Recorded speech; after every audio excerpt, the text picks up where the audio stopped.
Well, here at last is the presentation on Edwin Lundie, the thing that didn't record before. We're hoping it will record now.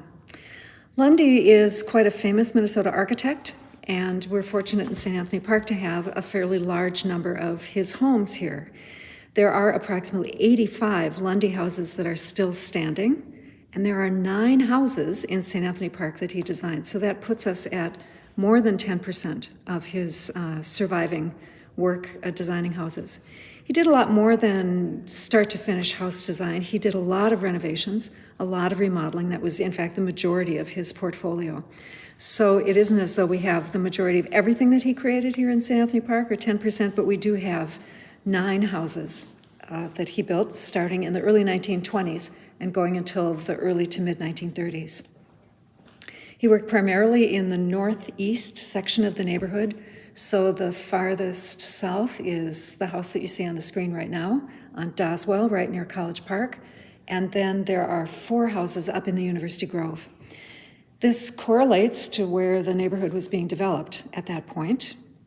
So it's not surprising. He did a lot of work for University of Minnesota clients, many of whom were moving into the neighborhood as the campus grew fairly dramatically in the early 20th century. And they found it convenient to be able to walk to work on the St. Paul campus or to walk to the intercampus streetcar line to get over to Minneapolis. So it was a space in the neighborhood where there was room to build and where there was a fair amount of demand from exactly the kind of clients that Lundie worked with quite a bit in his career.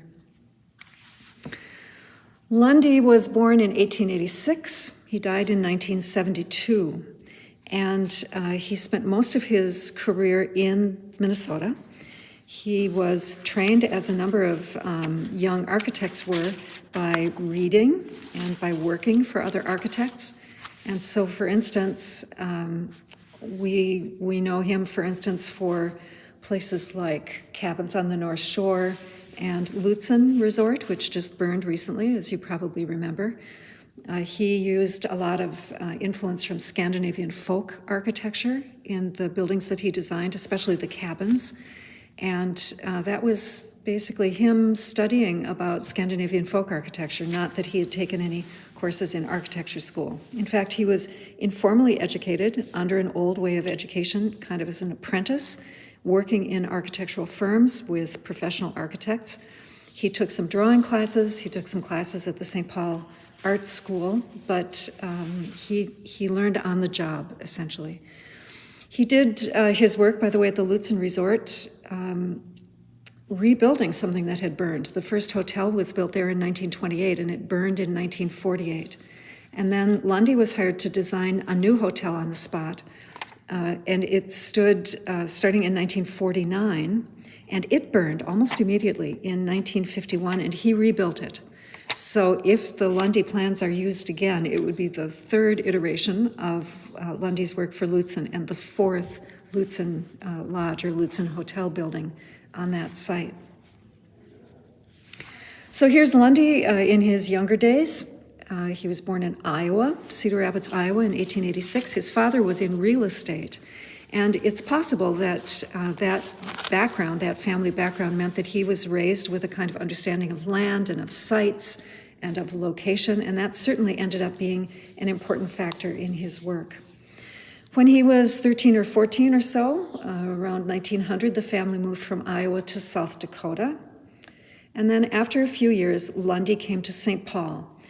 As early as 1904, no later than 1906, we can kind of track him with his presence in the city directories, but they were only published once a year, and so we don't get an immediate snapshot of his arrival in St. Paul. He worked in a variety of places, but seemed to have architecture in mind pretty much from the start. We do know that he was a clerk at Farwell, Osmond and Kirk Company. It was a wholesale hardware business in downtown St. Paul. And so he perhaps actually worked in this room where all the clerks would have been gathered. But we do know that he had started to work in architectural offices. He worked, for instance, in Lockwood's office. Lockwell was actually designing a new building for Farwell, Osmond and Kirk. And it's possible that Lundie met him at the job site. But Lockwood died shortly after Lundie started to work with him. And so then he worked with Cass Gilbert. He worked with Thomas Holyoake, who had also worked with Cass Gilbert. He was probably in Cass Gilbert's office when Cass Gilbert's firm was working on the addition to the Gutterson School, which stood in the Methodist Church parking lot at Como and Commonwealth.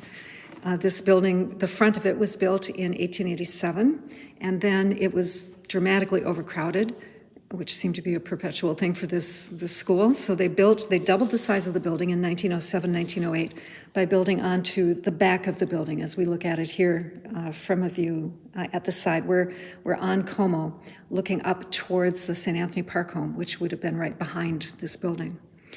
The project, kind of interestingly, was listed as something that Clarence Johnston's firm did, but the building permit itself says that it's Cass Gilbert's firm that did the work. And this is exactly the sort of thing where a young draftsman like Lundie would have been assigned to draw the details of the windows or the shed dormers on the roof, or to make sure that the level of the floors in the old building matched up with the other one. He was learning on the job again, and would have been learning in the midst of doing projects like this under the supervision of Cass Gilbert's assistant, Thomas Holyoake. Gilbert, by the way, had moved to New York by this time, but he hadn't closed his St. Paul office. So he had people in his office in St. Paul who had a number of projects that they were working on. So maybe he did some St. Anthony Park work as early as 1907, 1908.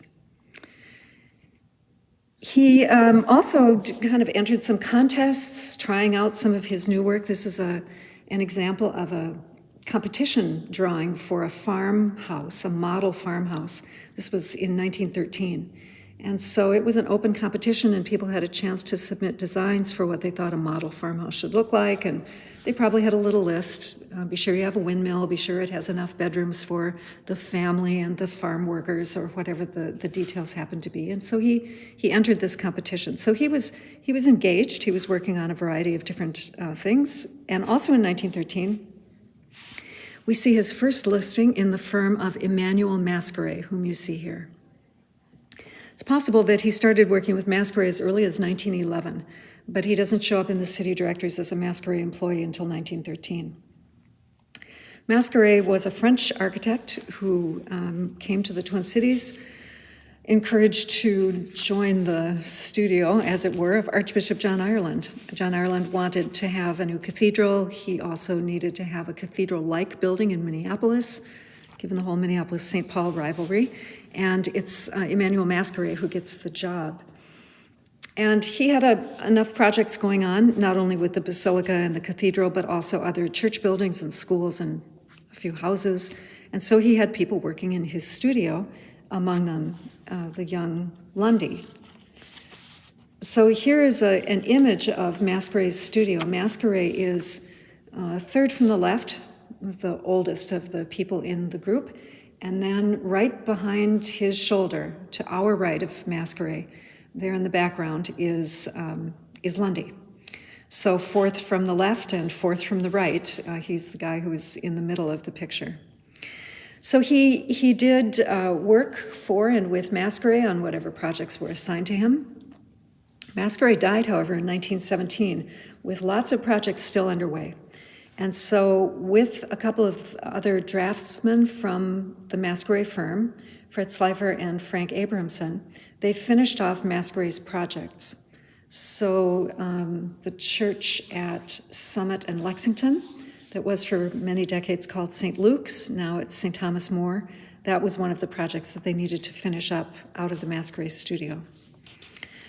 Lundie starts his own studio in 1919 and had his office in the Endicott building in downtown St. Paul, and did a variety of different things. He did work on churches. He had some experience with that from working with Masqueray.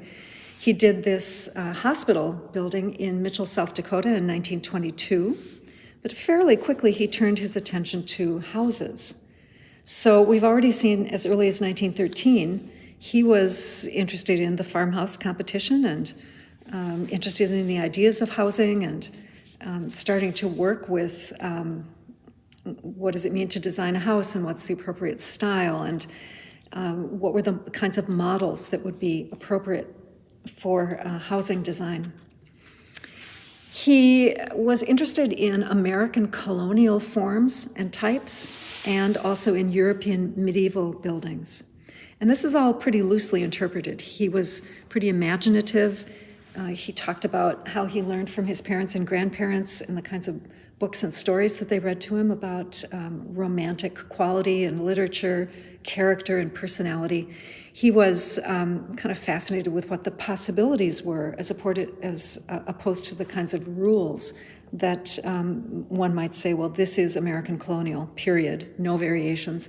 The whole variation thing was really important for him, the creativity.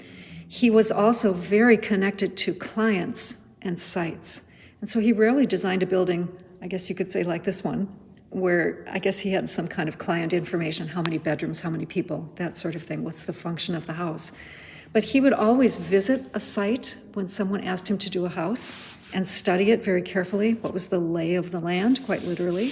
He was also very interested in the clients and what they were interested in and their concerns and their family and their plans and all of those sorts of things. And so through his career, he created a very particular, very specific kind of form that was rather unusual and was something that he then he became known for. He stood out for buildings with character rather than a sort of slavish imitation of things. David Gebhardt, a Minnesota architectural historian, called it vernacular picturesque. The common language is what vernacular means in this context. And here's some of the things that he pointed out about what Lundie did. He loved to use natural materials, wood, shingles, stone, brick. Those were the kinds of things that he liked to include in his buildings. And as we'll see, he became very, very interested in how to draw them and how to manipulate them and how to design so that he was using the embedded characteristics of brick or of wood to their best kind of suited nature. He was interested in geometric and substantial forms. And one interesting thing that we can see already in this farmhouse drawing is that he saw and understood things in 3 dimensions. So he's not giving us, except at the bottom when he was probably required to do elevations and plans, that view of the building in the top half of this image is something that he shows us from the corner of the building. So he's showing us multiple sides, which is a really good way of giving us a sense or a feeling of 3-dimensionality rather than a flat facade. And he does all his own drawings through his career and always does an image of the house in question, sometimes with a couple possible variations that the client could pick from, and always chooses that angle from the corner. He was interested in creating a kind of a series of boxes, often a courtyard space, with the forms that he was working with. He might use a screen porch or a garage or setting back part of the house so that there would be a little courtyard around the front door. That was another thing that he did quite frequently because that created a sense of shelter, a sense of kind of coziness or being in a safe place, even if you were outdoors. He used that sort of thing quite frequently. And again, screen porches and garages were sometimes the ways that he would work with that. He was fascinated with windows and doors. And excuse me, we see that the doors on his houses are often quite large. And in fact, we can look, here's his own house in Mahtomedi. He bought this house in the early 1920s and then started to remodel it and work on it and change it so that it was his own place. And one of the things he would have changed certainly was the size of the door and the door frame. So we have a normal sized door, but then you can see there are a set of windows up above, and then there's a big frame on either side and across the top of the door. So the door and his windows as well have a really strong sense of presence on the outside of the building. The windows are often quite large, and then he would add shutters to them. And so the presence of the windows on the exterior of the building would be very, very large. Inside the houses, he would use Dutch doors. He would use doors that split in half horizontally. He would use French doors inside houses. And so he had lots of different ways of working with the moving parts of doors and doors as windows and kind of playing through all of those things. And then some of these things, the enlarged door and the decoration around it, or certainly the shutters, add to this sense of craftsmanship and detail, imaginative detail that he would work with in his buildings. He was noted for being very artistic. He had a great talent for drawing and a really good sense, again, about how to gather information from a site, from interviewing clients, from his own imagination, and then pull these things together to create a very persuasive drawing of a site before a building was even started. He was also very much a craftsman in the details that he created and designed, in how he worked with the site, with the landscape.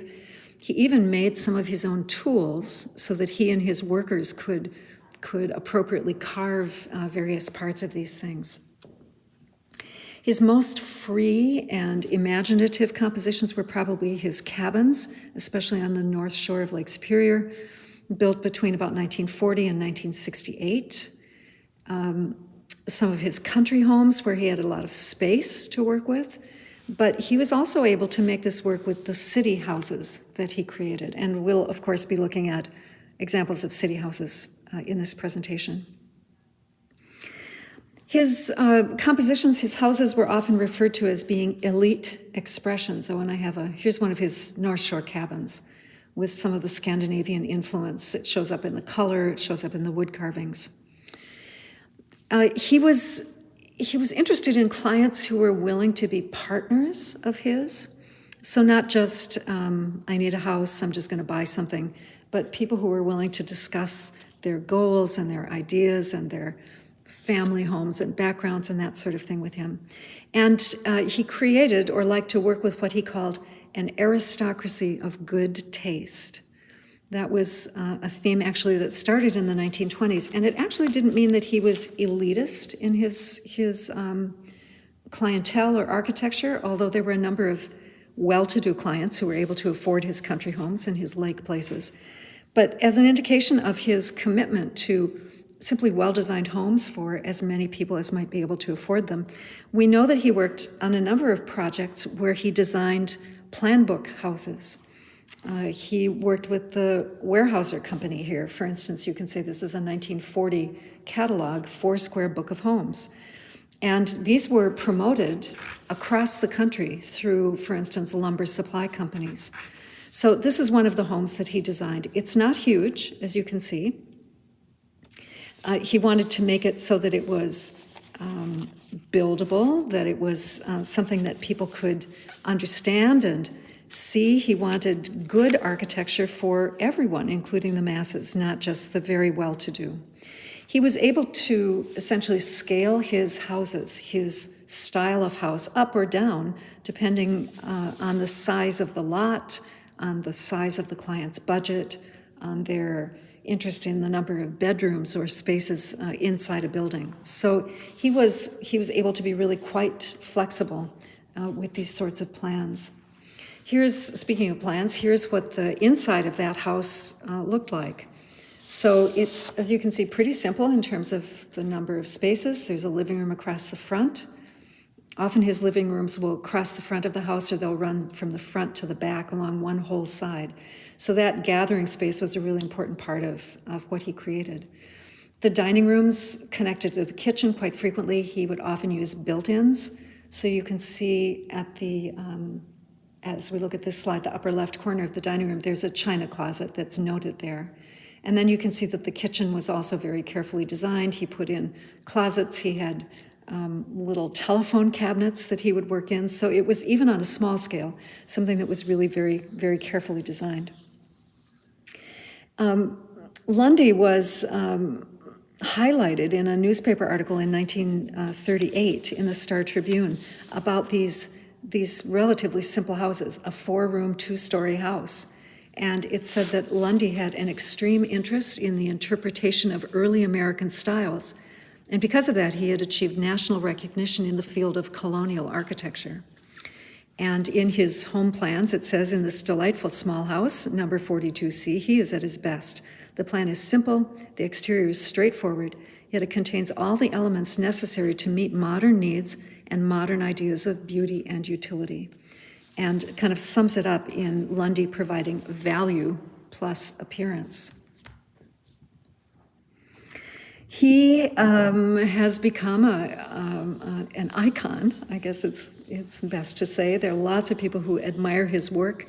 There is a fellow named Peter O'Toole who owns one of the Lundie houses in the Twin Cities, and he has gone to great lengths to gather information about Lundie. Much of Lundie's, or basically all of Lundie's papers went to the Northwest Architectural Archives over at the University of Minnesota. And so O'Toole used that to create this book in 2016, Edwin Lundie. It is was published in a limited edition, and so if you want the copy of A Journey of Art and Architecture, first edition, only edition, from 2016, you can check. I did this in October, so maybe the prices have changed, but there's a used copy available for $1,651 and change. And there was another copy, I think, that was available as well. Here's a used copy for $598. You can also check it out of the St. Paul Library. I think they have one circulating copy that lives downtown, but within a day or so, it will be out at your local branch library so that you can have a look at it. So lots of people interested. One of the reasons that Lundie's career has been revived and of interest is that Dale Mulfinger, a local architect, decided to study Lundie with some of his students and has very much been just a force in promoting Lundie and the value of Lundie's works. Well, as I mentioned, we have 9 houses in St. Anthony Park, a big chunk of the surviving houses built from scratch that Lundie made. And we'll go through them chronologically. The first 5 are out of the University Grove, and the last 4 are in the Grove. But we're looking at about a 12-year span or so as we look at these buildings. Here's the earliest one he built in the neighborhood. This was commission number 15, I think. He hadn't done a lot of work before this, so this is pretty early in his career, 1922. It was the home of Frank and Mabel Balmer. It's fairly easy to find pictures of the men in these families, especially if they were employed at the University of Minnesota. There are often a lot of pictures to choose from. But the wives didn't always make it into the photo albums and the yearbooks and that sort of thing. So I've substituted some contemporary women. In this case, Mabel Eastman Balmer is played by Clara Bow. So maybe the right hairstyle, the clothes might be a little bit fancy, might be a little glamorous, but in any case, Frank and Mabel Balmer were the homeowners. They were both born in the 1880s. Mabel died in 1942. Frank died in 1954. Frank was an extension officer, first in Minnesota, and then in 1930, they'd only been in the house for 8 years. They moved to Washington State, and he became the state extension director for the state of Washington. Before they moved into this house, they had been at 2266 Carter, which is just 4 or 5 houses in from Milton Square, going west from Como. So they'd been in the neighborhood, and like a lot of people working on the St. Paul campus, aspired to some new space, maybe closer to work. They liked what they got so much that Balmer contacted Lundie again in 1947 when he was living in Washington, evidently to investigate the possibility of getting a house just like this or another house, some new designs. So this is one of his Lundie's drawings, and it shows that view of the house that's so typical, where he doesn't just show us the flat front of the house, a little bit like this, but he's very interested in getting a view of it from the corner. So you can see the front and you can see the side, get a little bit of a sense about what's going on in back. In this case, there's a screen porch, and then also the garage and the fence. So he's telling us quite a lot about the site. He would work with trees that existed rather than taking them down. In fact, at the Arboretum, which was one of his projects shortly before he died, I think around 1969, 1970, he designed buildings at the Arboretum. And someone had remarked that there were no trees taken down in order for him to do what he wanted to do. He was able to work exactly with what he had and with what was going on there. Here's the house from the front, and a couple of the things I've mentioned before. Notice the brick sidewalk. Lundie designed the brick sidewalk, and the stoop and often railings and all the details. So the pattern of the brick as it's laid for the sidewalk is a pattern that he would have spent time designing. It has a large door. I mean, it has a normal sized door, but you can see there are windows on either side of the door. The door has a big frame that goes up above the door all the way to the top of the first story. The windows are fairly wide, except for the one in the middle, but the other windows, both top and bottom, are very wide windows made wider, the illusion of them made wider by the shutters that have been placed there. So that's really typical. The house looks boxy, which I suppose is stable and sturdy on the landscape. It's not a lightweight building. It's very much modeled after colonial American homes. And so in this case, we see something that he used quite a bit that's called the garrison, or sometimes it's called jettying, which is to have the upper story stick out over the lower story. In colonial architecture, there were some structural reasons to do that if they were using half-timber construction. In England, in the Netherlands, in Denmark, when they did that sort of construction in the medieval and Renaissance period, they did it partly because property taxes were calculated on the square footage that you had as you hit the ground. And so you could get more house for your money if the house got bigger and bigger each story that it went up. Here it's just decorative, but it's something that Lundie was aware of as a feature of colonial architecture, and he works it in. And the house then, I think, ends up looking much more interesting than it would have if it just had, for instance, a flat front. Here are elevations. Elevations are the drawings of the faces, the finished faces of a building. It can be exterior elevations like these, but you could also have an elevation of a living room wall or something like that. But here we have, upper left, the south elevation. That's the section of the building that faces towards Doswell. The east elevation at the upper right is what faces Chelmsford. Below that, the north elevation faces up Chelmsford towards Beaufort. And then the west elevation is the back side that faces the ravine and the Murray parking lot. So that's the view around them. And if you look especially at the two elevations at the bottom of this slide, the west and the north, you can see that there is a kind of a hill that starts to drop off. This is what goes down to that big ravine eventually. So there are larger windows on the back of the house on the west elevation. You can see that there is a stairway to go up, a larger window here that we can see on the north elevation as well. Here are plans. The basement plan is at the lower left, and there's a big laundry and drying room along the north side of the house. In all of these, the front door is at the bottom of each of those plans.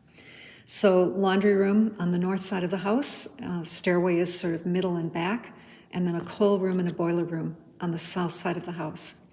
Then on the first floor, which is just above this in the upper left corner, we have a living room that runs from the front of the house to the back of the house. On the south side, so pleasant in terms of light, that's where the chimney is, so there's a fireplace there. Then through the center of the house, there's a hall, so a lot of kind of transit experience from the dining room to the living room across the house, from the front door to the back door or the back of the house, from the outdoors to the indoors. All of that's happening from downstairs to upstairs. So that circulation is going on there at the center of the building. And then at the right, which is the north side of the house, dining room at the front, kitchen at the back, and they're connected to each other, as you would expect. Upstairs, there were a couple of options for this house and for many of the others. In the plan that's drawn here, there's a bedroom that is above the living room, and it's front to back in the house. The Ballmers had no children. They did rent rooms to roomers, which was something that was true, especially in the area around the University of Minnesota. And so the two bedrooms at the north, over on the right side of the plan, at the upper right corner, those would have been given over to the roomers. And then we've got the Ballmers occupying the bedroom over the living room. Many of these houses would have that much space over the living room, and it could be divided, so you could get two bedrooms in that spot. The plans went from elevations, pictures of the whole outside of the house, plans, pictures of all the floor plans inside the house on every floor, down to some very specific details. And this is one of my favorite types, which is the telephone cabinet. They had a place that the telephone would sit, and it had a little shelf for the phone book, things we don't have to think about anymore. And here he has a view at the upper left of the front of the cabinet as it would open up. It evidently had doors on it. We can see a plan underneath that of what the shelf looked like, where the phone would sit, and then a section over on the right, which is a slice, a vertical slice that shows the wall. It shows the area for the telephone up above. It shows the place where the phone book would sit through there. So it's typical of him to have all of these very, very particular details worked through. Here you can see the chimney on the south side. That's what provided the nice fireplace in the living room, and a view back towards the garage.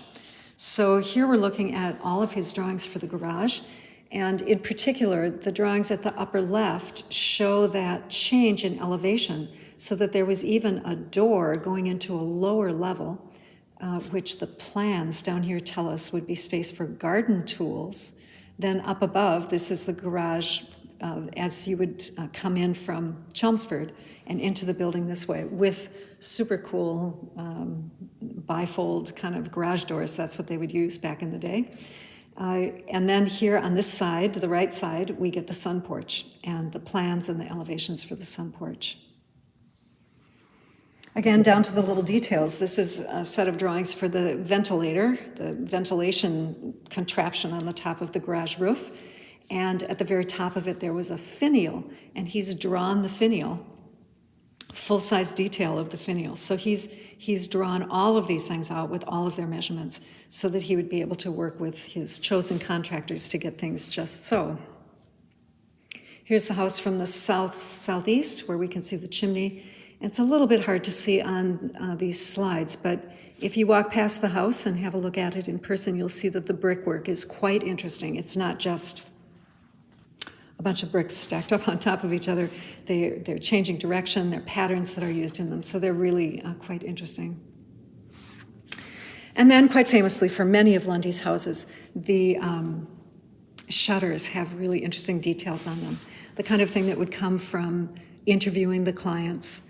And so Lundie's plans would include these cutouts for the shutters. So at the Balmer house, it's a candle in a candlestick that shows up in the shutters. And let's see if I can get back to a view where you could see some. Kind of hard to pick them out there. Let's keep trying. Here you can see them. So here you can see those details in the shutters. Many of his houses have these kinds of personalized shutters on them, and the plans will include drawings like this. The house was entered in a competition, and it won the first prize. So it got $1,000 in the St. Paul Building Show with some of the prominent local architects as the judges for this. You can see it credits Lundie as the architect and Carl Peterson as the builder. So it sponsored by building supply companies. It's not a surprise that they'd be in the mix too, but it's a house that literally made the cut. Check out the trees in the front yard. At least one of those is still there. I'm not sure that there are two of them to the south of the main sidewalk, but there's certainly one tree that stands there in the yard. So just across Chelmsford, maybe one house down, there's a duplex from about 1910, 1912. It sits high up on the hill. So again, keep the terrain in mind. This is high on a hill, and then it goes down to Chelmsford, and then sort of a level place where things got graded, and then down to the ravine on the west side of Chelmsford. So we get these little hints about the existing terrain that survive here and there. This house is not designed by Lundie, but it was occupied by a future Lundie client. And so I just wanted to point it out. I'll show it to you again in a few minutes. The next house that Lundie built, 1923, 1924, was the Stakeman House, Louise and Elvin Stakeman. It is on Hythe, just north of Doswell, on a really unusual lot. So the lot kind of comes to a point, Hythe curves around, that's over on our right at this point. So immediately after coming off of Doswell, Hythe takes a big turn towards the east and then goes up towards the north. And this lot sits in that spot. So it's on a hill that goes down to the right towards Hythe, that's towards the east, and a hill that comes down towards us or towards Doswell. The alley goes up at the left in this slide. So it's a really unusual shaped lot. It's got curves and hills and all kinds of things going on with it as well. And that's exactly the sort of thing that Lundie loved to work with. He paid attention to it and then made use of it in his plans. So E.C. Stakman on the left, his wife Estelle Louise Jensen. I actually found a picture of her so you can see I don't have any Hollywood stars standing in. Stakman was in plant pathology. You can see a yearbook photograph of him here in his lab and here in his office.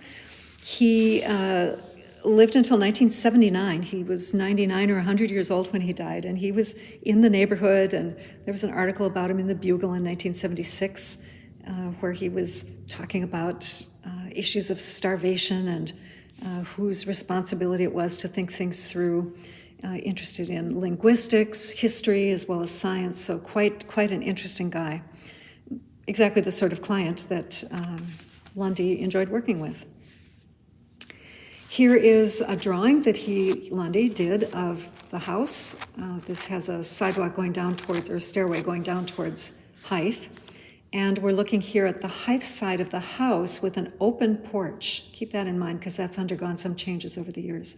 Here's the front door, and then there's a wing or a kind of box that sticks out here. And so we get a sheltered area of sorts here right around the door. That idea of boxes that are assembled or courtyards is something that we see him working with. And here a little bit closer, these drawings, if you look down towards the bottom and out towards the side and up towards the top, Lundie wasn't just doing a drawing of the house. He's doing clouds in the sky and trees reaching up. And so if we're going to look at the house, we have to, cut things off just a little bit to get in a little closer to be able to see what he's doing with this and with these spaces. He worked here at first when the house was built, and then came back and he did a fence. He did some alterations in the library in the late 1920s and early 1930s. So he continued to engage with Lundie in this house. In the house as we see it, the box that's over on the left on the lower story has the dining room at the front where that bay window is located, and the kitchen behind that's running along the alley, bedrooms up above. Then behind the front door was the entrance hall, and behind that the library. And then the windows that you can sort of see over here, a little bit hidden by the porch area, that's the living room, which went from this spot way to the back of the yard, and then the porch over here.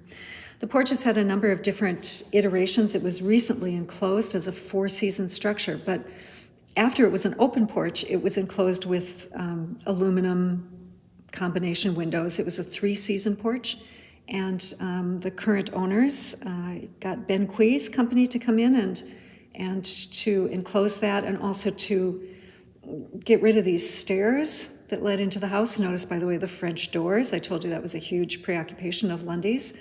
So we go from an open space to an enclosed space that's 3-season to a space now that has, this is what it looks like enclosed on the interior, and the level of the floor has been changed so that this space will be suitable for aging in place. And Ben Quay's company won an award for this design, as a matter of fact. So here's the inside of that porch area, and here you can see it over on the right as enclosed. So it picks up the same kind of colors that have been used with the shutters. The shutters, again, have that very specific individual design. Notice the width of the windows. Notice the shutters add to that width. And then the big framing of the front door, often with colonial architectural language, columns or arches or keystones, pediments, that sort of thing end up being used as well. Here's a view of the renovations for the library, and this is signed in the lower right-hand corner, a study for library for E.C. Stakman. And here we're moving in a little bit to see it more closely. Lundie was very interested in built-ins.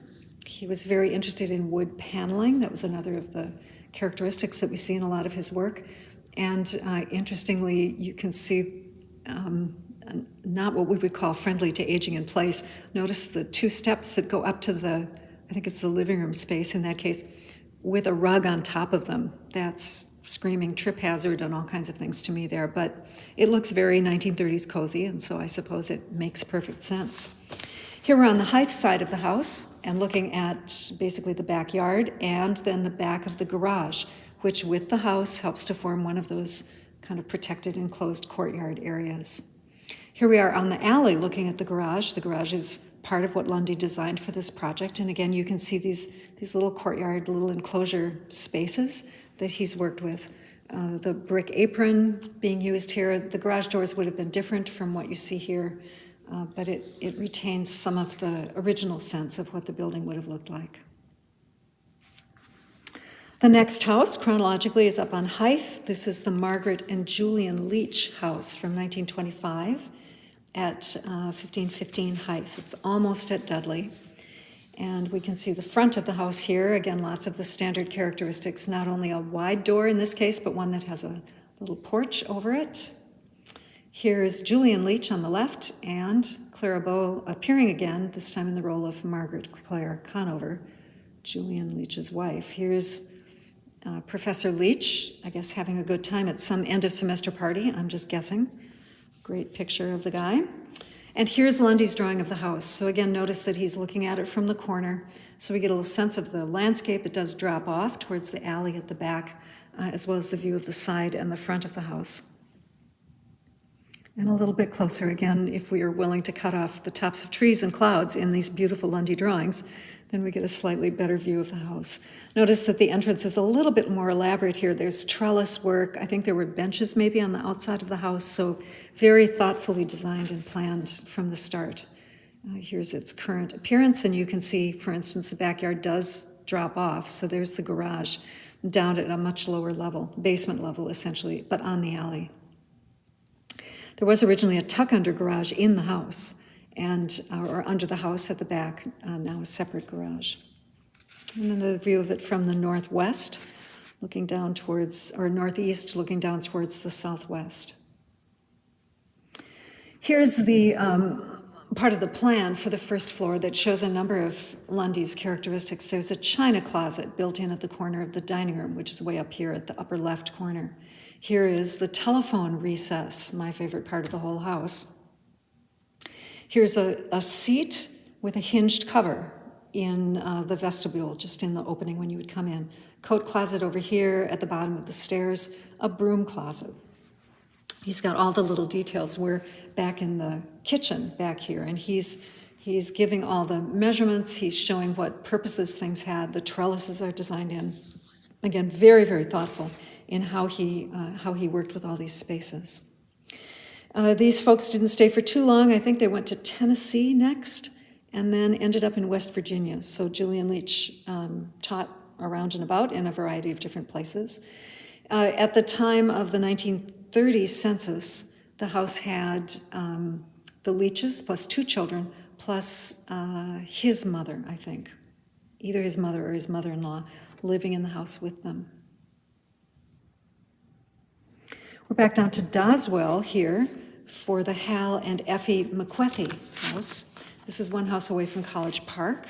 It's 1927, 1928, and it has a lot of the things that I hope you now recognize as Lundie stuff. In this case, the enlarged door is actually a little vestibule or extension that comes out to those brick steps. We have the windows, the large windows with the shutters. This is a 4-story house. There's a full basement, and then there's an attic that's tall enough to have had rooms in it. And hiding behind that tree over on the right, a kind of a famous tree, there is a screen porch. So it has something of the same characteristic that the Stakeman house might have had. Hal McQuethy on the left, he died in 1974 and lived in the house, I think, until he died. This is his second wife, Josephine Perry. Here's the house before it was painted. The paint job, I think, was just last summer, and we're looking at it from a slightly different angle. Center chimney is one of the things that Lundie would have picked up from New England colonial architecture, where a large central chimney block was really typical. In a climate like New England, they would build the chimney into the inside of the house so that it would heat rooms kind of off in all directions.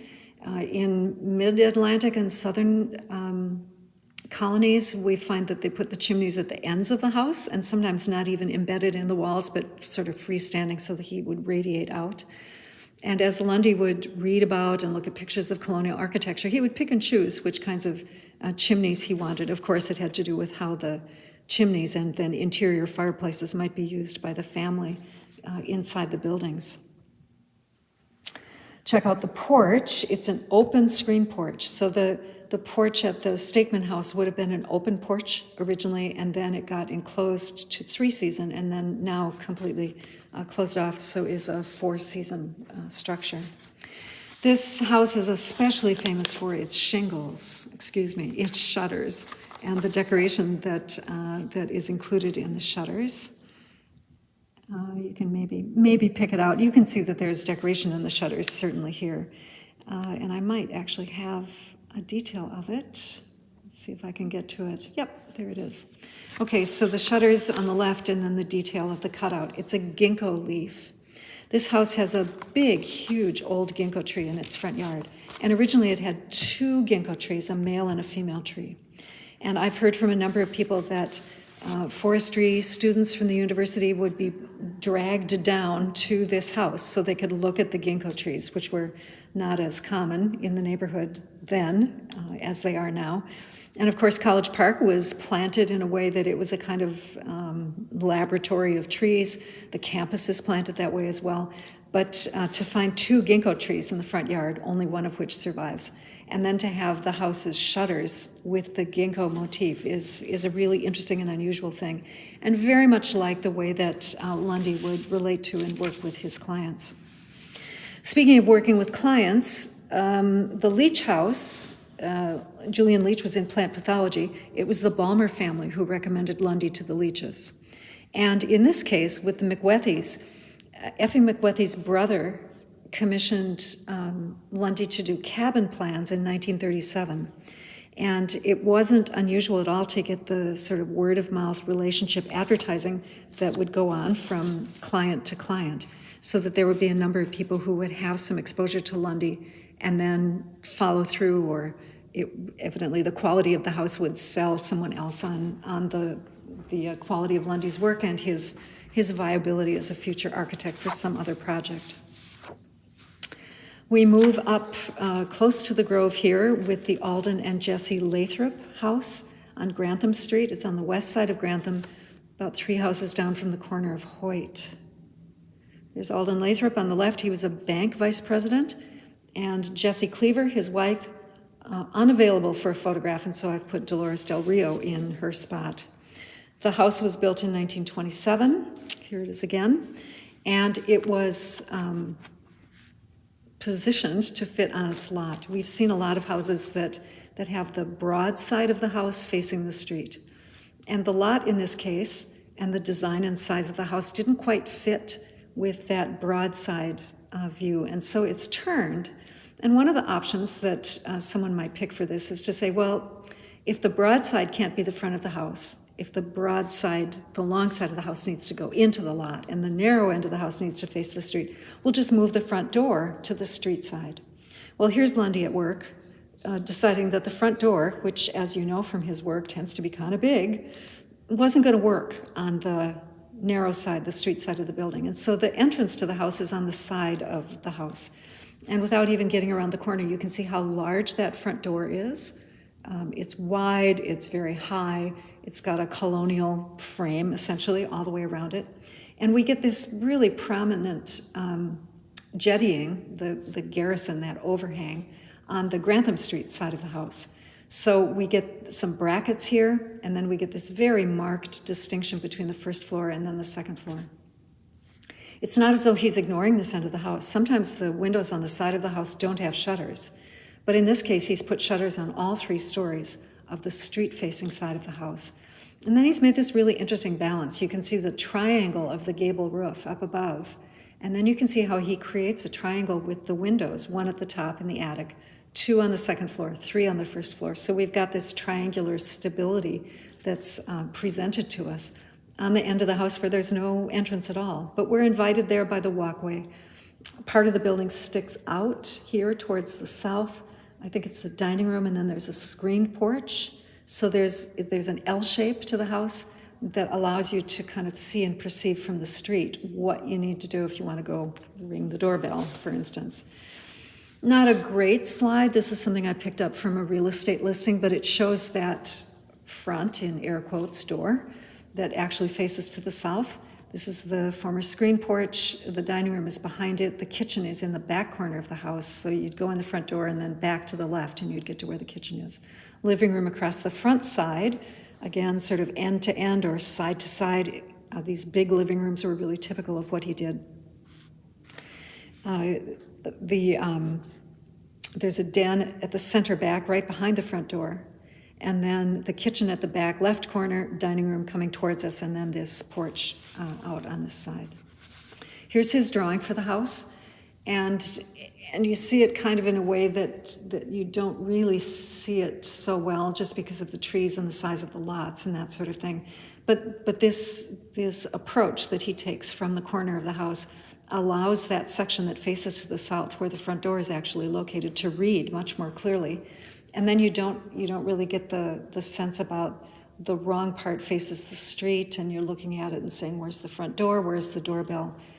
It's much clearer in his drawing.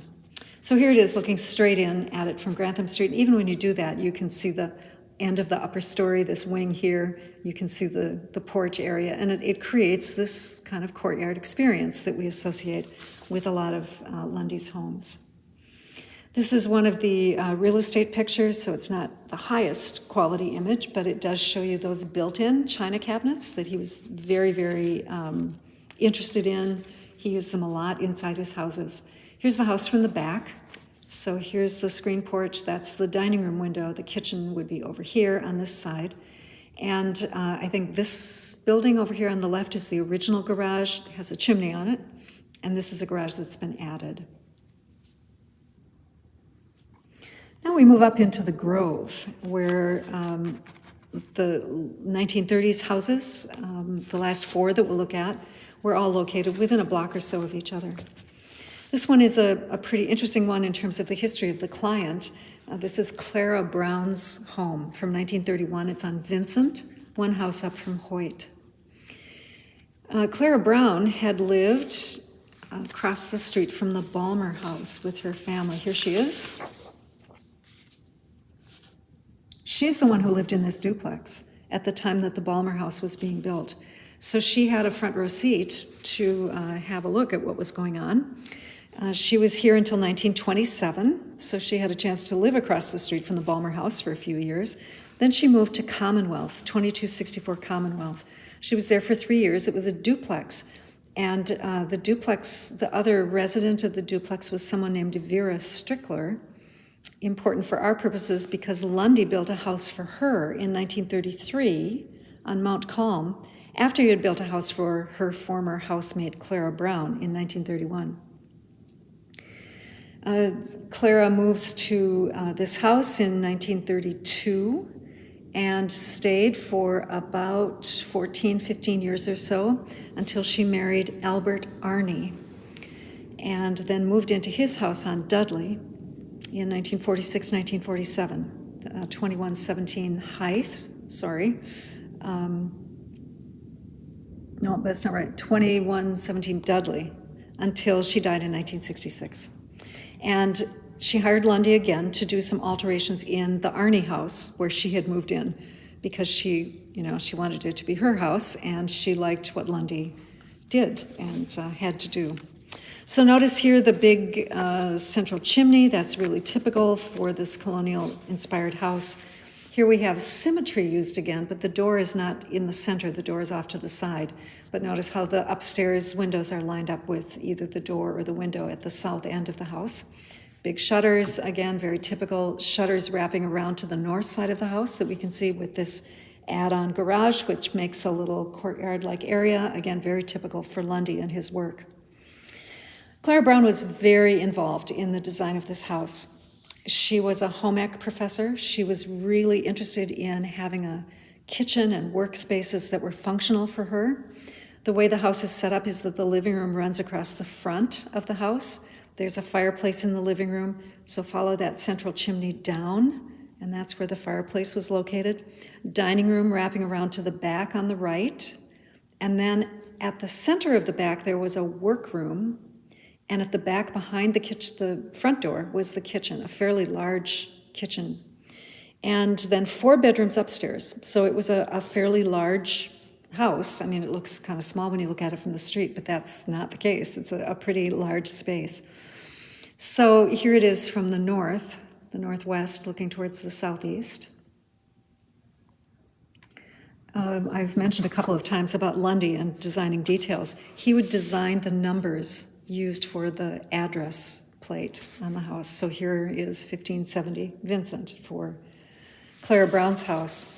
So I mentioned that the kitchen and the workspaces were of great importance to Clara Brown, so much so that when she moved into the Arney house, she had redesign work done there.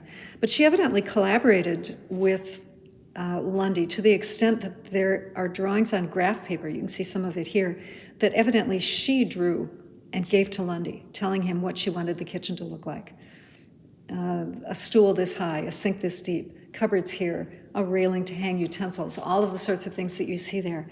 And Lundie took it all in and became a kind of an expert in kitchen design. He participated in some federal conferences and publications about designing houses, particularly kitchens, presumably because he had learned a great deal from Clara Brown as he did some work. So here's another of the sort of information in these publications from the government.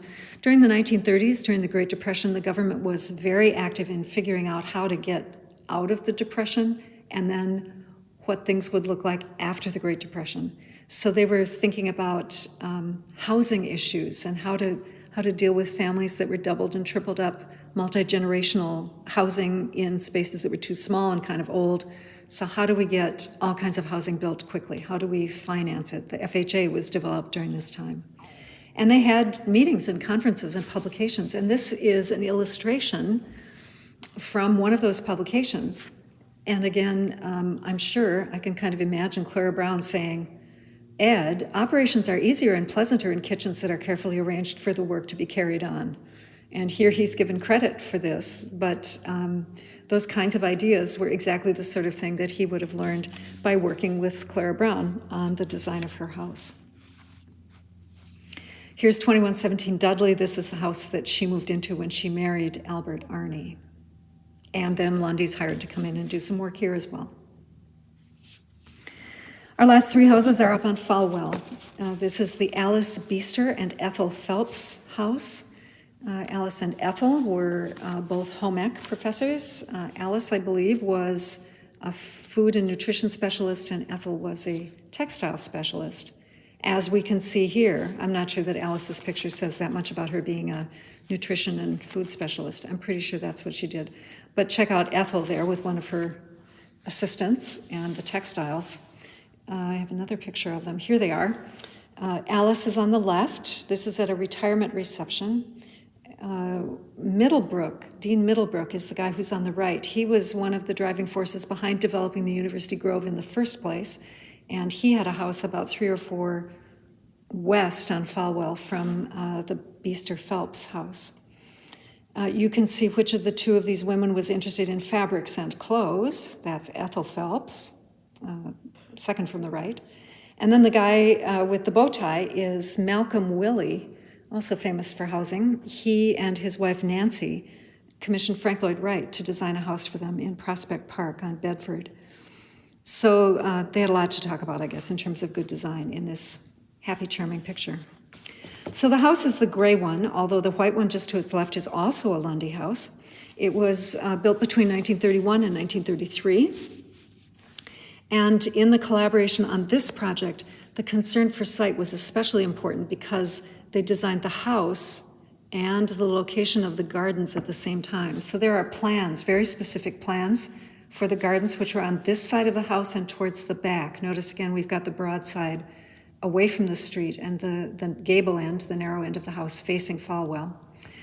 But if you go along the in quotes, front door, the main door for the house, towards the back, towards the University Golf Course where that tree is located, that's where the gardens were originally placed. And the plans for the house include plans for the gardens that get down to which plant is going to be where. So the outdoors and the indoors were very carefully planned together. Central chimney, this kind of colonial house shape, shutters on both sides, the massive door, all of those things, again, really typical. Not visible in this picture is a screen porch that now sits back behind where this tree is located. Here's the main door, faces the side, but it's the main door of the house.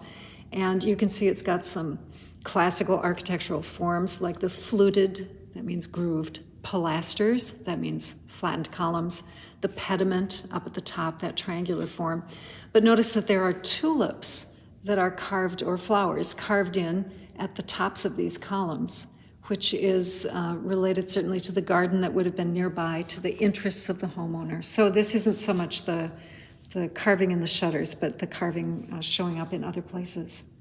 Oh, we'll go back to this again. The living room here runs across the street-facing side of the house, so this is a living room window to the left of the door. These are living room windows as well. Kitchen at the far left, and the dining room over here. So the kitchen is behind this on the opposite, the west side of the house. And then, let's see, 3 or 4 bedrooms upstairs. This is one of those kinds of houses where they could decide how many bedrooms they wanted to have and even change things as new owners might come through.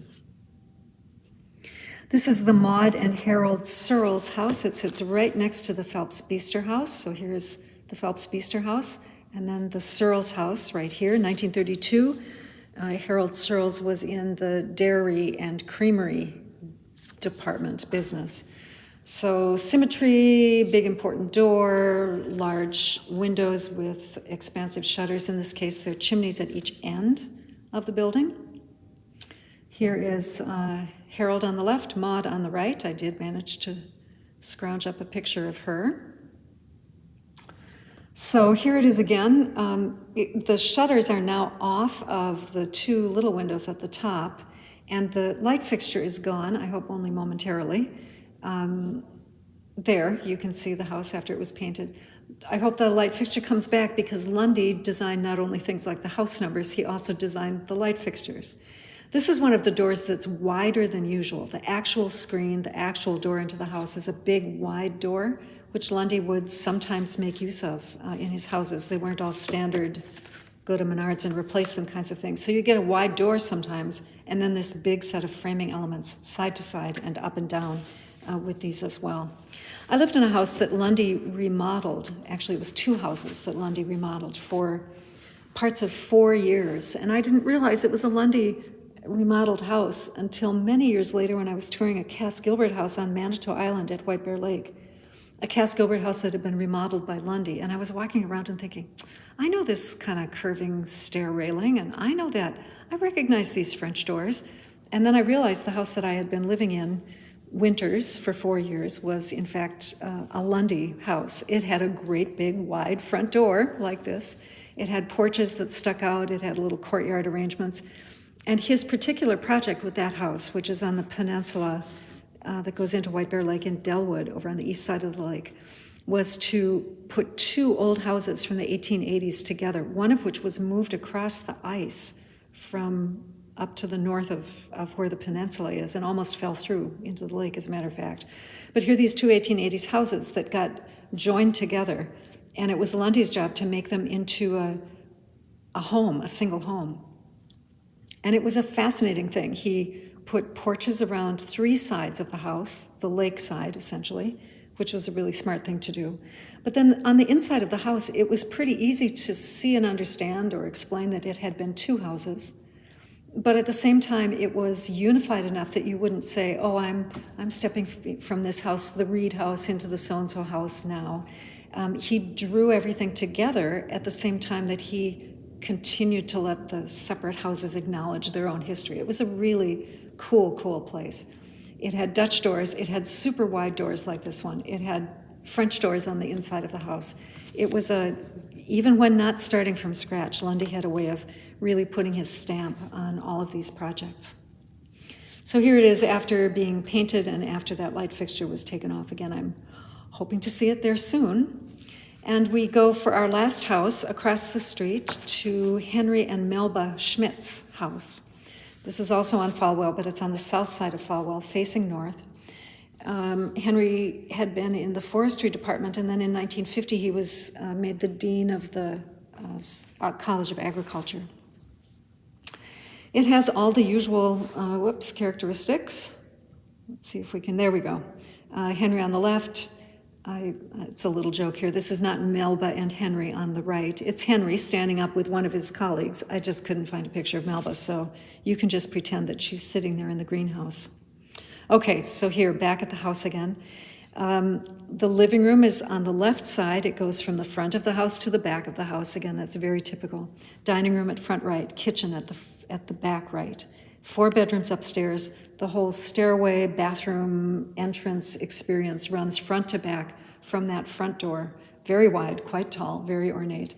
Runs from that straight towards the back of the house. One interesting thing about this is that Henry Schmitz used a space in the attic as his home office, maybe before home offices were entirely popular. And there was a fireplace, still I guess a fireplace at the attic level here. So not only in the living room down here where you'd expect it, but up above. So if we go here, oh, it's closed off now. But this is the attic space, and it was originally a study for Henry. It had bookcases that had been built in. The fireplace, the brick hearth was certainly designed by Lundie. Again, the design details go like right down to the core. Everything, that wood paneling is typical Lundie stuff. So he's made a space that's very much client-specific and client-driven, based on Schmitz's own request, I'm sure, to have an office in his house. One last thing in the neighborhood, a little bit later, 1958, the Ramsey County Historical Society commissioned Lundie to design the Red Barn, the building that you see over on the left here at the Gibbs Farm Museum. They wanted a place to exhibit agricultural implements that wasn't an actual barn, so Lundie designed this barn-like structure with influences from local barn architecture from New England as well. Here we're at the north side looking south towards Cleveland. Here it is looking at it from the east. So now it's a gathering space, an educational space. It was renovated in 2020 by Snow Krelich to make it 4-season, to make it more functional. A couple of other views of it here. So this, in its color, reminds us of the Lutzen hotel lodge structures of a lot of the cabins on the North Shore, but of course very much of barn architecture that we would expect to see in the area, well, say around the Gibbs Farm. So his work endures, certainly in the neighborhood, 9 houses plus this building up to the north. We're fortunate to have so much to see. You don't have to go in the houses to see them. You can walk the alleys and walk the streets and get a really good sense, a really good view of them. And they do stand out, even though colonial revival houses were pretty popular at the time. Lundie's proportions, Lundie's attention to detail, the door frames, the shutters, all speak to a specific kind of craftsmanship